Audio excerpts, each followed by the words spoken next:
प्रभु तेरी वाणी जीवन की रोटी, नैनों की ज्योति अंधेरा मिटाती।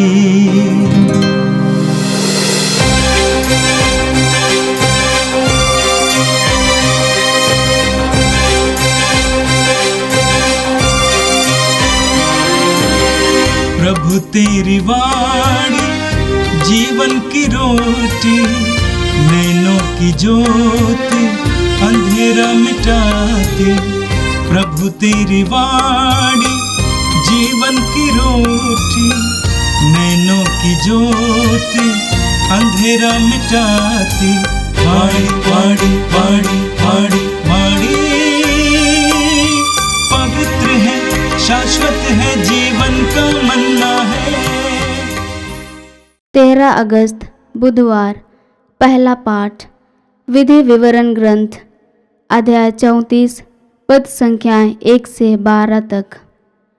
मूसा मोआब के मैदान से नेबो पर्वत और पिसगा की चोटी पर चढ़ा।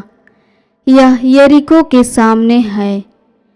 प्रभु ने उसे समस्त देश दिखाया, दान तक गिलियाद को, सारे नफ्ताली, एफ्राइम और मनासे के प्रदेश को, नेगेब और यरदन की घाटी तथा सोअर तक खजूरों के नगर यरीको के मैदान को। इसके बाद प्रभु ने उससे कहा, यही वह देश है जिसके विषय में मैंने शपथ खाकर इब्राहिम, इसहाक और याकूब से कहा, मैं उसे तुम्हारे वंशजों को प्रदान करूँगा। मैंने इसे तुमको दिखाया और तुमने इसे अपनी आँखों से देखा, किंतु तुम इसमें प्रवेश नहीं करोगे। प्रभु का सेवक मूसा वहाँ मोआब में मर गया, जैसा कि प्रभु ने कहा था। लोगों ने उसे बेत पावर के सामने मोआब की घाटी में दफनाया, किंतु अब कोई नहीं जानता कि उसकी कब्र कहाँ है। मूसा का देहांत 120 बरस की उम्र में हुआ था। उसकी आँखों की ज्योति धुंधलाई नहीं थी और न ही उसकी तेजस्विता घटी थी।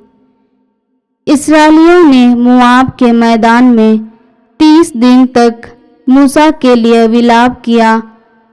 इसके बाद मूसा के लिए शोक का समय समाप्त हुआ। नून का पुत्र यशुआ प्रज्ञा चेतना से परिपूर्ण था, क्योंकि मूसा ने उस पर हाथ रखे थे।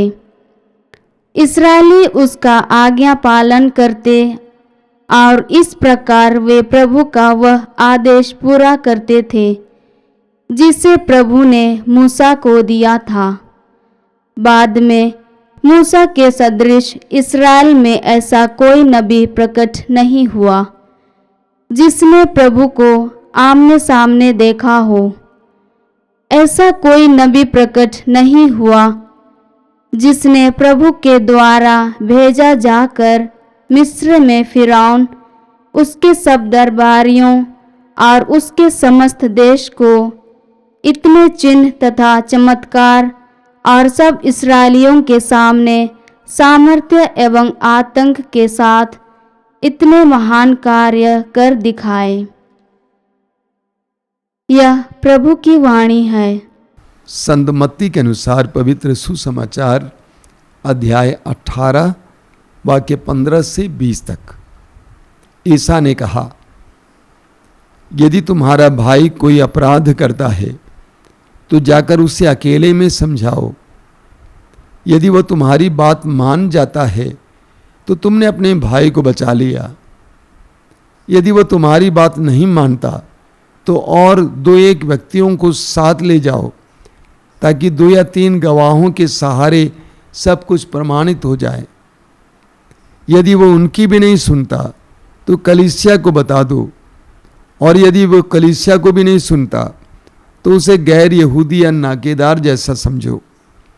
मैं तुमसे कहता हूं, तुम लोग पृथ्वी पर जिसका निषेध करोगे स्वर्ग में भी उसका निषेध रहेगा, और पृथ्वी पर जिसकी अनुमति दोगे स्वर्ग में भी उसकी अनुमति रहेगी। मैं तुमसे यह भी कहता हूं, यदि पृथ्वी पर तुम लोगों में 2 व्यक्ति एकमत होकर कुछ भी मांगेंगे तो वह उन्हें मेरे स्वर्गिक पिता की ओर से निश्चय ही मिलेगा। क्योंकि जहां 2 या 3 मेरे नाम पर इकट्ठे होते हैं वहां मैं उनके बीच उपस्थित रहता हूं। यह प्रभु का दिव्य सुसमाचार है। क्रिस्त प्रभु की जय। मेरे प्रिय भाई और बहनों, आज का पहला पाठ विधि विवरण ग्रंथ की अध्याय 34 से लिया गया था। यह अध्याय विधि विवरण ग्रंथ का अंतिम अध्याय है और पंच ग्रंथ का अंतिम अध्याय है। बाइबल के पहले 5 ग्रंथों को हम पंच ग्रंथ कहते हैं। उत्पत्ति, निर्गमन, लेवी, गणना ग्रंथ और विधि विवरण ग्रंथ। और माना जाता है ये पंच ग्रंथ, ये तोरा मूसा के निर्देश में लिखा गया है। आज के पाठ में हमने मूसा की मृत्यु और उनके दफन के बारे में सुना।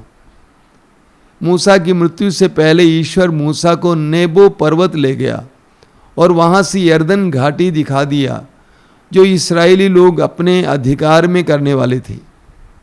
उसके बाद हमने सुना मूसा की मृत्यु के बारे में। प्रभु के सेवक मूसा की वहां मोआब में मृत्यु हो गई, जैसा कि प्रभु ने कहा था।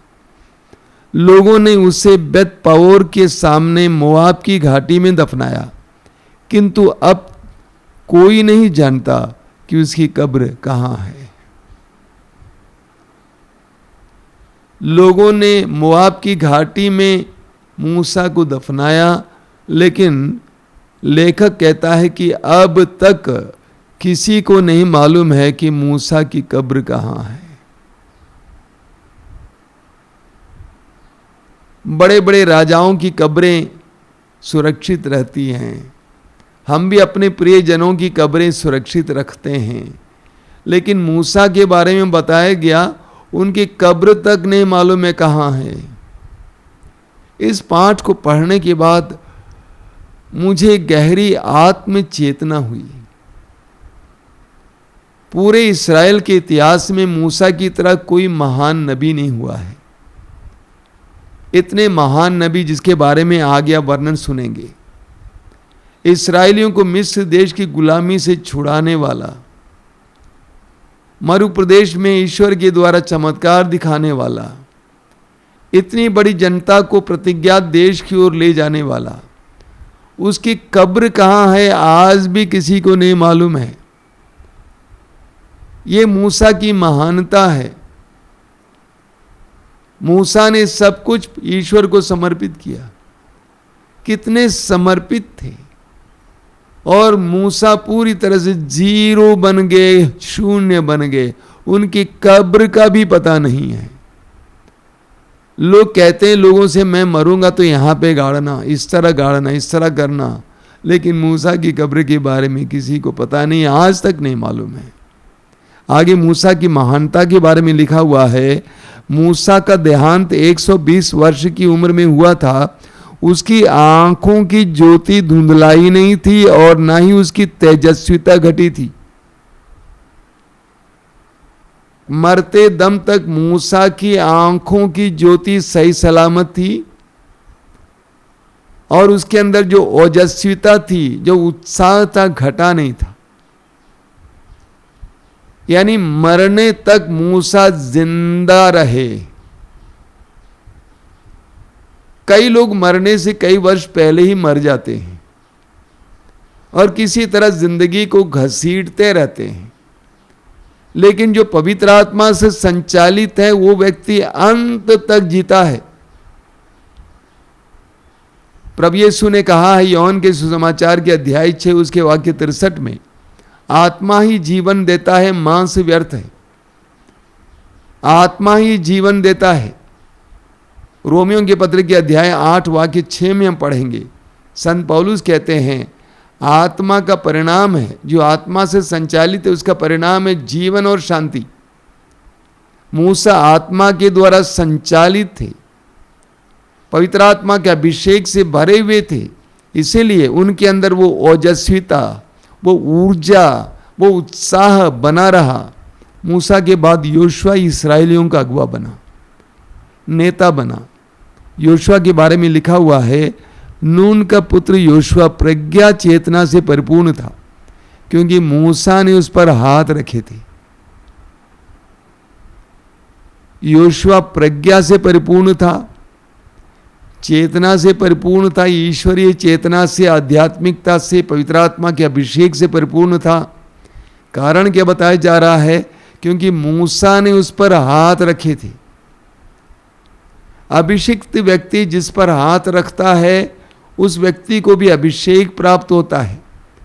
मूसा के हाथ रखने से योशुआ ईश्वरीय चेतना से भर गया, पवित्र आत्मा के अभिषेक से भर गया, प्रज्ञा से भर गया। मूसा के बारे में आगे वचन में लिखा हुआ है, बाद में मूसा के सदृश इस्राएल में ऐसा कोई नबी प्रकट नहीं हुआ जिसने प्रभु को आमने सामने देखा हो।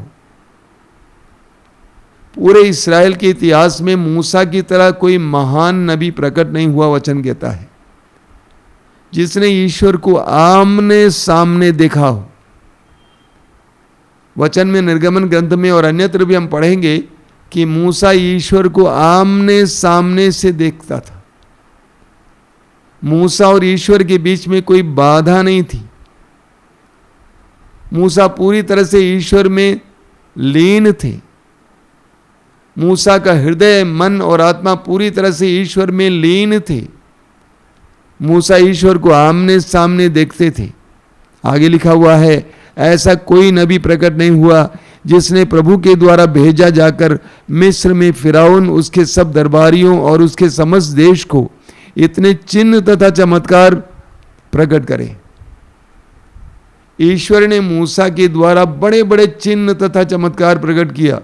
निर्गमन ग्रंथ में पढ़िएगा, मिस्र देश में कैसे ईश्वर ने मूसा के द्वारा बड़े बड़े चिन्ह और चमत्कार प्रकट किया। मरु प्रदेश में मूसा के द्वारा ईश्वर ने बड़े बड़े चिन्ह और चमत्कार प्रकट किया।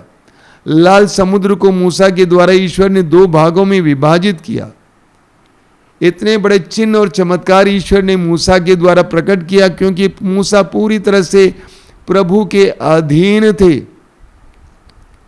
मूसा का संपूर्ण व्यक्तित्व तो प्रभु में था। प्रभु मूसा को इस्तेमाल कर पाया। मूसा के अंदर कोई बाधा नहीं थी। प्रभु ईश्वर हमें भी इस्तेमाल करना चाहता है, लेकिन हम और ईश्वर के बीच में बहुत सारी बाधाएं आती हैं। ईमानदारी से हम ढूंढेंगे अपने आप को तो हम देखेंगे कि हम पूरी तरह से प्रभु को समर्पित नहीं हैं, पूरी तरह से प्रभु के अधीन नहीं हैं। मेरे प्रिय भाई और बहनों, हम विश्वासियों और मसीहियों के लिए मूसा एक महान आदर्श और उदाहरण है।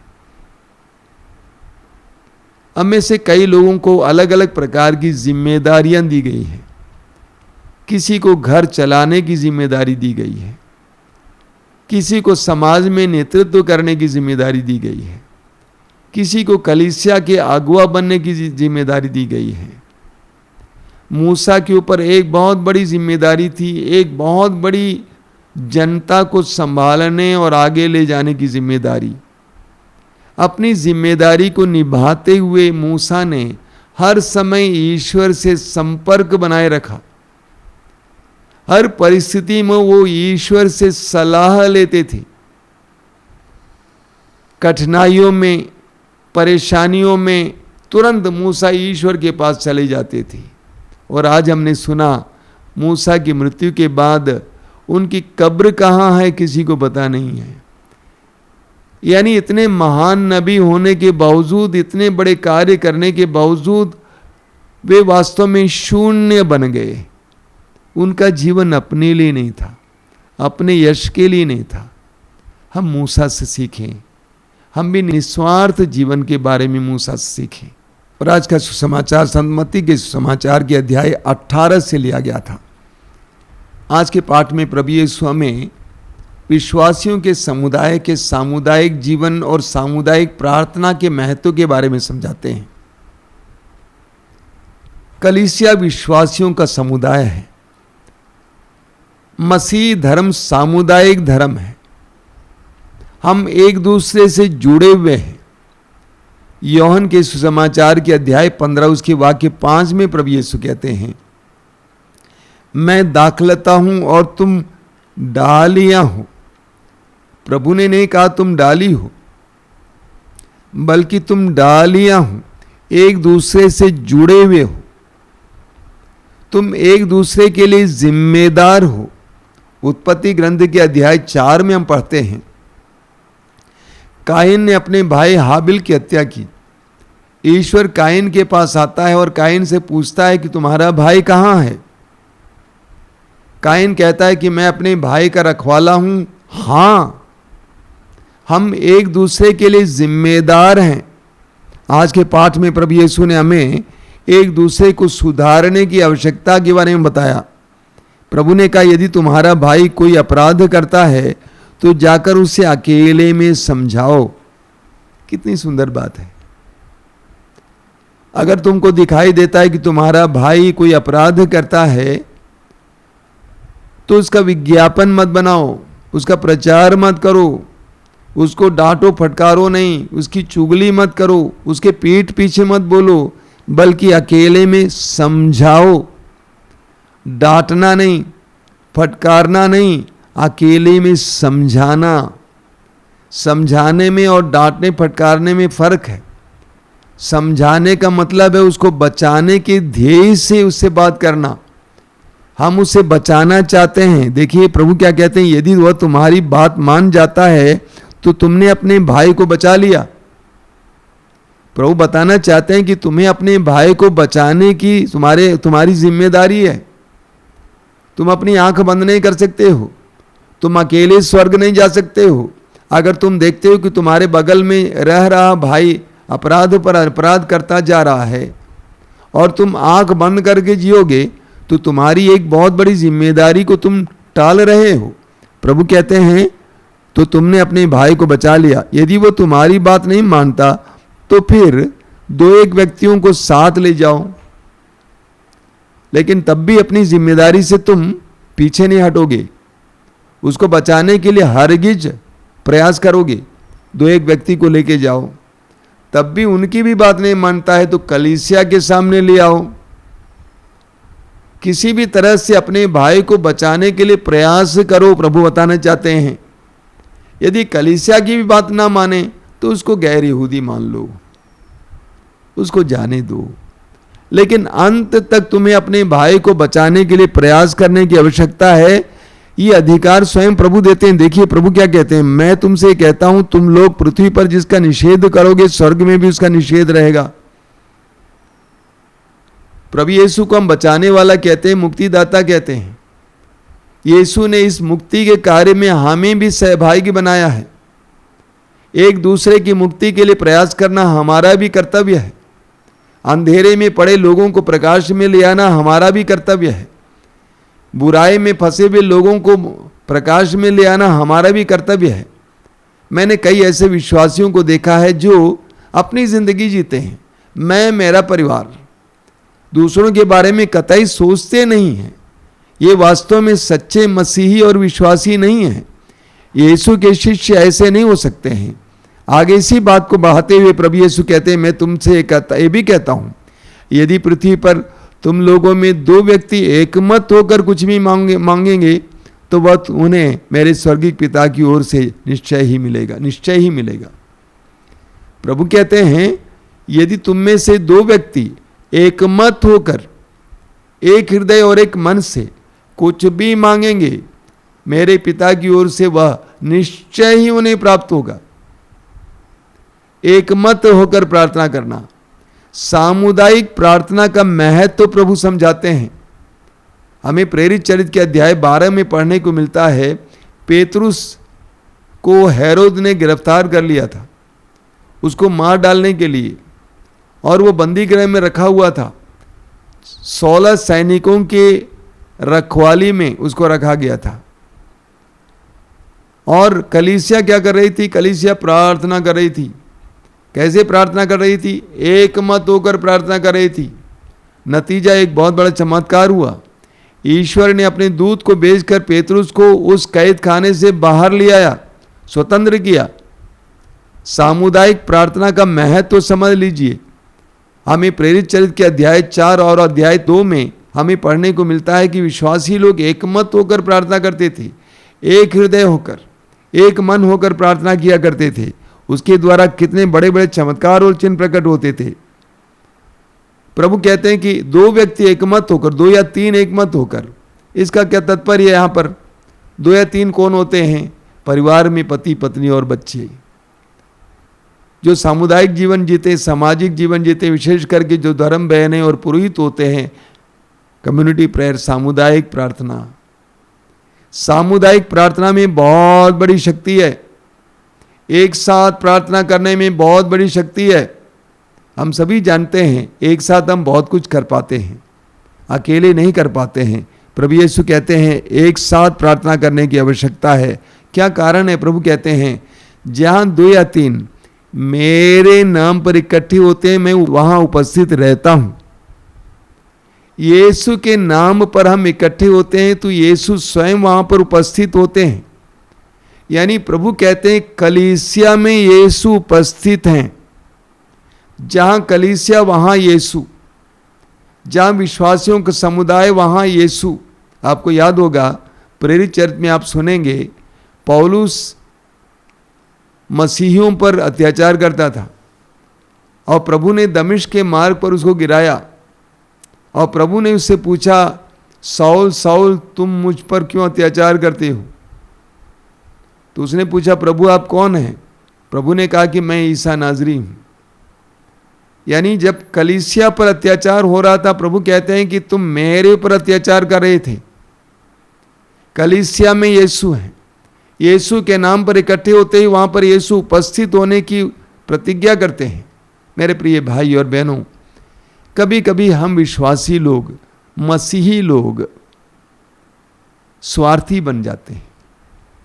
हमारी प्रार्थनाओं में, हमारे जीवन में भी हम स्वार्थी बन जाते हैं। अपने बारे में, अपने बच्चों के बारे में, अपने परिवार के बारे में ही सोचा करते हैं। अन्य लोगों के बारे में हम शायद ही सोचते हैं। लेकिन आज प्रभु इन वचनों के द्वारा हमें समझाते हैं कि तुम्हें अपनी दृष्टि दौड़ाकर देखना है, अगल बगल में भी देखना है। क्या कोई विश्वासी अविश्वास की जिंदगी, अपराध की जिंदगी जी रहा है? उसको बचाने की जिम्मेदारी तुम्हारी है। आइए हम प्रार्थना करें।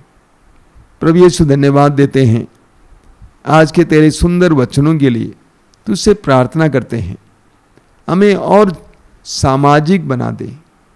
हम मनुष्य होने के कारण सामाजिक प्राणी हैं और विशेष करके एक विश्वासी होने के कारण, मसीही होने के कारण कलीसिया के सदस्य हैं, दाखलता की डालियों में से एक हैं। हमें इस बात का एहसास करा दे और दूसरे के उद्धार के लिए भी काम करने के लिए कृपा दे। ये प्रभु यीशु इन वचनों को सुनने वाले मेरे सभी भाई बहनों के समय आशीर्वाद देना, उनके परिवारों को आशीर्वाद देना। हर एक परिस्थिति में वे तेरे साथ जुड़े रहें। हमारी इस प्रार्थना को ग्रहण कर, आमीन। प्रभु तेरी वाणी जीवन की रोटी, नैनों की ज्योति अंधेरा मिटाती। वाणी